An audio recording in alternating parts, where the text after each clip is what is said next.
Dear viewers, এই ভিডিওতে আমি ইএফটিতে যাদের এখনও বেতন হয়নি অর্থাৎ পঞ্চম ধাপে বেতন নিয়ে যা জানালো মাউসি সে বিষয়ে কথা বলতে যাচ্ছি।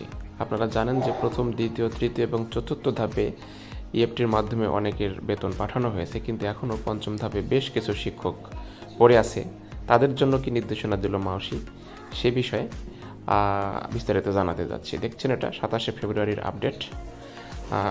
যারা পঞ্চম ধাপে বেশি নেই, মোটামুটি হয়তো বা 10-12 হাজার টিচার বাদ পড়ে আছে, তাদের জন্য মাউসি একটি মেসেজ দিয়েছে এবং তারা কবে নাগাদ ইএফটিতে যুক্ত হতে পারবেন এবং বেতন হাতে পাবেন সে বিষয়ে বিস্তারিত আলোচনা আমি এই ভিডিওতে তুলে ধরতে যাচ্ছি। ভিডিওটি না টেনে ধৈর্য সহকারে দেখুন, তাহলে জানতে পারবেন। আর চ্যানেলটি যদি সাবস্ক্রাইব না করে থাকেন তাহলে অবশ্যই চ্যানেলটি সাবস্ক্রাইব করুন এবং বেল বাটন অল করে দিন, যাতে পরবর্তীতে যে কোনো ভিডিও আপনার কাছে খুব সহজেই পৌঁছে যায়। ভিউয়ার্স, আপনারা জানেন যে অলরেডি চতুর্থ ধাপে বেতন দেওয়া হয়েছে এবং পঞ্চম ধাপে যারা বেতন পানে তারা অধীর আগ্রহে অপেক্ষা করছেন তাদের বেতনের জন্য। তাদের জন্য মাউসির মেসেজ হলো, বেসরকারি এমপিভুক্ত শিক্ষা প্রতিষ্ঠানে কর্মরত আরও 8,000-এর বেশি শিক্ষক কর্মচারীকে পঞ্চম ধাপে ইলেকট্রিক ফান্ড ট্রান্সফার বাই ইএফটির মাধ্যমে বেতন ভাতা দেওয়া হবে। জানুয়ারি মাসের বেতন দেওয়ার প্রক্রিয়া শেষ হওয়ার পর তাদের বেতন দেওয়ার কার্যক্রম শুরু হবে বলে জানা গেছে, অর্থাৎ তাদের বেতন দেওয়ার কার্যক্রম এখনও শুরু হয়নি। আপনারা জানেন যে যারা চতুর্থ ধাপ পর্যন্ত বেতন পেয়েছে তারা কিন্তু এখনও জানুয়ারি মাসের বেতন পায়নি এবং তাদের বেতন নিয়ে খুব ঝামেলার মধ্যে আছে মাউসি। আচ্ছা, আরেকটু দেখা যাক। মাধ্যমিক উচ্চ শিক্ষা অধিদপ্তরের এডুকেশন ম্যানেজমেন্ট ইনফরমেশন সিস্টেম বা ইএমআইএস সেলের একটি সূত্র জানিয়েছে, পঞ্চম ধাপে 8,887 জন ইএফটির মাধ্যমে বেতন পাবেন। তাদের তালিকা ইতোমধ্যে অর্থ মন্ত্রণালয়ে আইবাস ডাবল+ সফটওয়্যারে আপলোড দেওয়া হয়েছে। এখান থেকে তথ্য যাচাই শেষে তালিকা মাউসিতে জমা হবে। এখন প্রশ্ন হচ্ছে, কতজন পাবেন আপনারা জেনে গেলেন। সূত্রের তথ্য অনুযায়ী মাউসিতে তথ্য আসার পর ওই শিক্ষক কর্মচারীদের বেতন ছাড়ের অনুমতি চেয়ে শিক্ষা মন্ত্রণালয়ে প্রস্তাব পাঠানো হবে।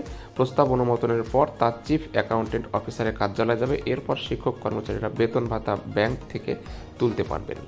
অর্থাৎ জানুয়ারি মাসের বেতন নিয়ে প্রায় 3.5 লক্ষ শিক্ষক এখনও বেতন পাননি। গতকাল থেকে তাদের বেতন হাতে অ্যাকাউন্টে ঢুকতে শুরু করেছে। তারা একটা ঝামেলার মধ্যে পড়ে গেছিলেন, যার জন্য পঞ্চম ধাপে বেতনের কাজ তারা এখনও শুরুই করতে পারেননি।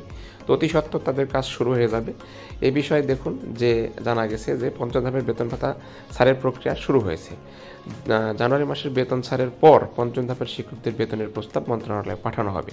তবে মন্ত্রণালয়ে পাঠানোর পর সেখানে অনুমোদন হওয়া সব কিছু মিলে অ্যাকাউন্টে আপনারা পেতে হয়তো বা ফেব্রুয়ারি মাসের মাঝামাঝি সময় মার্চ মাসের মাঝামাঝি সময় চলে আসবে। কারণ আপনারা দেখতেই পাচ্ছেন যে ইএফটিতে বেতন পেতে অনেক ঝামেলা হচ্ছে, বিশেষ করে প্রথমবার। আপনাদের যেহেতু প্রথমবার, অবশ্যই ঝামেলা হবে এবং মার্চের মাঝামাঝিও না, হয়তো বা দেখা গেল মার্চের শেষ দিকেও চলে যেতে পারে। তো ধৈর্য ধরা ছাড়া কোনো উপায় নেই, কারণ আপনাদের ভুল ছিল, আর ভুলের কারণেই সেই ভুলগুলো শুদ্ধ করে সঠিকভাবে আপনাদের ইএমআই সেলে তথ্য আপডেট দিতে হচ্ছে এবং সেটা দিতে যেই এই দেরিটা হচ্ছে। তো আশা করি ভিউয়ার্স বুঝতে পেরেছেন, যারা পঞ্চম ধাপে বেতন পাওয়ার জন্য অপেক্ষা করছেন তাদের দেরি আরও দীর্ঘতর হচ্ছে। তো বলা যায় যে মার্চের মাঝামাঝি অথবা মার্চের 20 তারিখের পর আপনাদের বেতন মেসেজ যাবে এবং অ্যাকাউন্টে ঢুকে যাবে, আশা করা যায়। তো ভিউয়ার্স, এটাই ছিল এখনকার আপডেট। ধন্যবাদ।